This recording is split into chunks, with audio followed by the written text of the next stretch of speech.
Al Jordi Cuixart li va arribar que aquí al Maresme hi havia diverses poblacions, com és Arenys de Munt, Arenys de Mar, Calella, Pineda, Malgrat, que aquests actes hi ha llocs com Arenys de Mar el fan cada dia, nosaltres el fem una vegada a la setmana i a Pineda el fa una vegada al mes.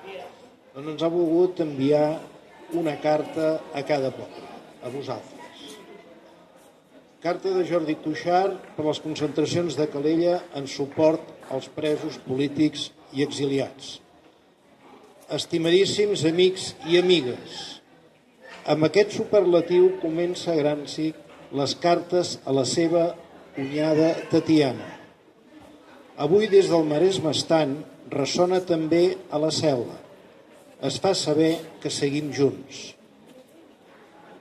Plegats hem après a fer front a la repressió, sense por i sense renúncies. Per això, plens de tendresa, ho tornarem a fer. Tornarem a defensar el dret a l'autodeterminació de Catalunya, a construir una república justa i lliure per a tothom. I en la lluita per la dignitat democràtica, la lluita pels drets humans. Amics i amigues de Calella, aquesta costa preciosa ens recorda la importància de protegir el futur del planeta i de seguir posant una cultura transformadora al centre de totes les coses. 840 dies després, gràcies per tanta complicitat.